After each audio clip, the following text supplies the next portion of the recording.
એએમસીની કચરાની ગાડીએ એક નિર્દોષનો ભોગ લીધો છે। કચરાની ગાડીએ મોહમ્મદભાઈનો જીવ લીધો। બહેરામપુરામાં દુદાભાઈની ચાલી પાસે આ ઘટના બની છે। રોષે ભરાયેલા લોકોએ ગાડી ચાલકને માર પણ માર્યો છે। પોલીસે આરોપી રાહુલ પરમારની આ ઘટનામાં અટકાયત કરી લીધી છે।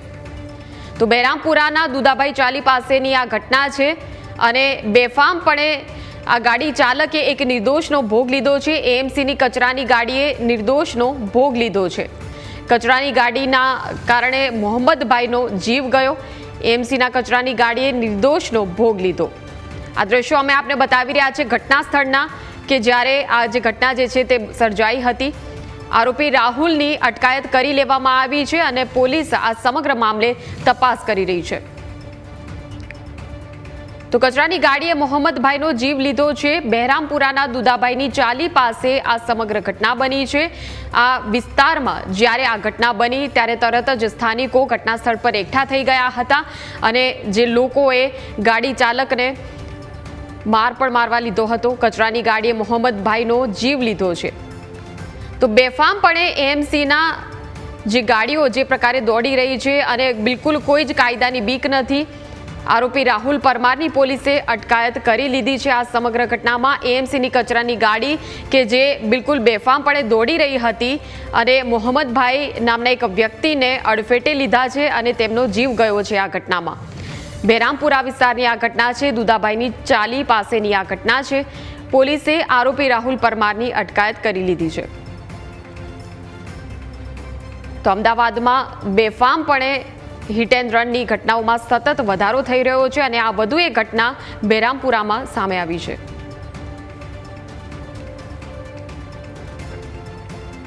તો સંવાદદાતા આશુતોષ જોડાઈ ગયા છે। આશુતોષ, આ સમગ્ર ઘટના જે સામે આવી છે હિટ એન્ડ રનની વધુ એકવાર ઘટના છે અને એએમસીની ગાડીએ એક નિર્દોષનો જીવ લીધો છે। અત્યારે કઈ દિશામાં કાર્યવાહી?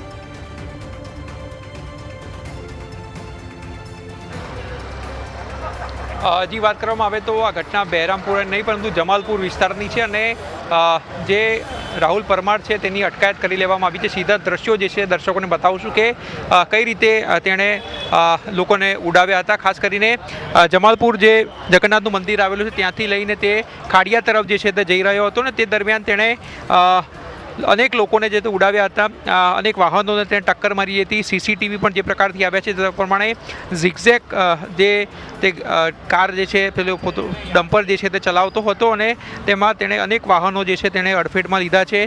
એક્ટિવાની તમે હાલત જોઈ શકો છો કે તમામે તમામ વાહનો જે છે તેણે ટક્કર જે છે તે મારી હતી। એક્સેસ જે છે તે પણ બતાવશું કે તેમાં પણ મોટી સંખ્યામાં નુકસાન જે છે તે થયું છે। એટલે ક્યાંક ને ક્યાંક જે પ્રકારની માહિતી સામે આવી છે તે પ્રમાણે તે બીમાર હોવાનું આવ્યું છે પરંતુ એક વ્યક્તિનો તેણે જીવ લીધો છે। બે લોકોના જે છે તે હાલ સારવાર અર્થે પણ જે છે ખસેડવામાં આવ્યા છે। રિક્ષાની પણ આપણે હાલત જે છે તે બતાવશું કે કઈ રીતે તેણે ટક્કર જે છે મારી હતી। એટલી ભયાનક ટક્કર હતી કે રિક્ષા પણ જે છે તે પણ ડેમેજ જે છે તે થઈ છે। એટલે આ રિક્ષાના વિઝ્યુઅલ પરથી તમને ખ્યાલ આવશે કે આ ટક્કર જે છે તે કેટલી જોરદાર હતી અને લગભગ 10 થી 15 વાહનો જે છે તેને ટક્કર મારી હતી અને ત્યારબાદ અહીંના સ્થાનિકોએ તેને ઝડપી લીધો હતો। આપણી સાથે અહીંના સ્થાનિકો છે તેમની સાથે વાત કરશું કારણ કે પ્રત્યક્ષદર્શી છે, અનેક લોકોને ઈજાઓ પણ જે છે તે પહોંચી છે।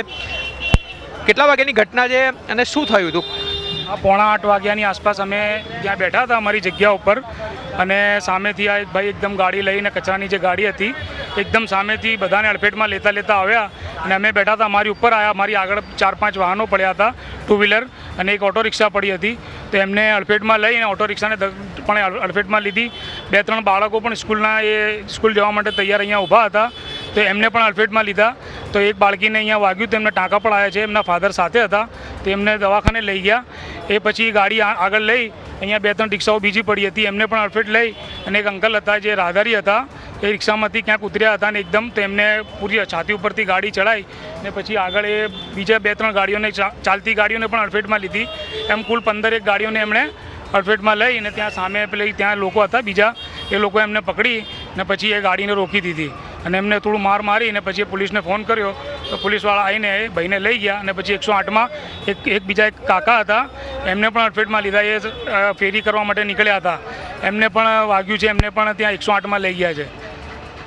કેટલો ભયનો માહોલ છે, કારણ કે આ એક ગીચ વિસ્તાર છે અને આ પ્રકારથી વાહનોને ટક્કર મારવી એટલે ઝિગઝેગ તરીકે આખી આવે છે. પહેલાં આ બાજુ અથડાય છે, પછી જતાં જતાં મેડિકલ સ્ટોર બાજુ પણ છે ગાડી એની લઈ જાય છે, એટલે લગભગ 200 મીટર સુધી એના પ્રકારનો આતંક મચાય. હા, એ ગાડી એમને બિલકુલ કાબુ જ નહોતું ગાડી ઉપર. એ અમે જોયું, ગાડી થોડી રોકાઈ ને પછી એણે એક્સિલેટર દબાવ્યું, પછી આગળ ગઈ, પછી આગળ રોકાઈ, પછી આગળ ગઈ, એમ કરીને એને ગાડી ઉપર બિલકુલ કંઈ કાબુ જ નહોતું. એ ખબર ગાડી ચલાવતા આવતી હતી કે નહીં આવતી હતી એ ખબર નહીં અમને. પણ આ તો શું છે, સવારના ટાઈમે સ્કૂલનો ટાઈમ હોય છે, બધી સ્કૂલની રિક્ષાઓ પણ ઊભી હોય છે. એ તો સારું હતું કે કોઈ રિક્ષા સ્કૂલની ઊભી નહોતી, એ તો આખી રિક્ષા પણ સ્કૂલના બાળકોથી ભરેલી હોય છે. જો એમને ટક્કર વાગી હોત તો મોટો અકસ્માત સર્જાત. કેટલો ડરનો માહોલ છે, તમે શું જોયું? હું મારું ઘર ત્યાં પાછળ જ છે. હું ત્યાં સવારે ઉઠીને આવ્યો, ત્યાં પહેલાં એ ગાડીએ ત્યાં એક્સિલેટર માર્યો અને તે બેકાબૂ થયો. તો તે પહેલાં ડાબી બાજુએ ગાડી લીધી અને 15 થી 16 એક્ટિવા હતી એ લાઇનમાં લઈને અડફેટ લીધો. અને તેમાં 2 સ્કૂલના બાળકો હતા, એક કાકા હતા. કાકાને આંખ પર વાગ્યું અને સ્કૂલના બાળકોને પગમાં ઈજા થઈ છે, જે અત્યારે હોસ્પિટલમાં છે. અને અત્યારે જ્યાં ઊભા છે ત્યાં એક રાધરી ચાલતા હતા, એને અડફેટમાં લીધો તો એનું ઓન ધ સ્પોટ જ મોત થયું છે. અને આગળ પર પછી એ ગાડીએ કાબુ ગુમાવ્યો, એક્સિલેટર પર હતો અને આગળ પણ એટલું નુકસાન થયું છે. તો જોઈ શકાય છે કે 2 થી 3 લોકોને ઈજા પહોંચી છે અને 15 થી વધારે વાહનો જે છે તેને અડફેટે લીધા છે. જે મેડિકલ સ્ટોર જે છે બતાવશું આપને, ત્યાં સુધી અને વિવિધ વાહનો જે છે તેને ટક્કર મારી હતી અને ત્યાં જે છે તે વ્યક્તિ તો આરોપી રાહુલને ઝડપી લેવામાં આવ્યો છે. હાલ પોલીસ કસ્ટડીમાં છે અને તેનું મેડિકલ જે છે તે પણ કરાવાશે, કારણ કે એવું પ્રાથમિક સામે આવ્યું છે કે તેને ખેંચની બીમારી હતી અને વધારે તેની તબિયત જે છે તે ખરાબ થઈ હતી અને તેના કારણે તેને પોતાની કાર પરથી કાબુ ગુમાવ્યો હતો. તેની પાસે લાયસન્સ છે કે નહીં તે પણ એક તપાસનો વિષય છે, કારણ કે અનેક લોકો આ રીતે ફરતા હોય છે જેની પાસે લાયસન્સ નથી હોતા, તેમ છતાં પણ તેઓ રોડ ઉપર જે છે વાહનો લઈને નીકળી પડે છે અને ક્યાંક ને ક્યાંક લોકોનો જીવ લેતા હોય છે. જી બિલકુલ, આભાર આશુતોષ સમગ્ર માહિતી બદલ.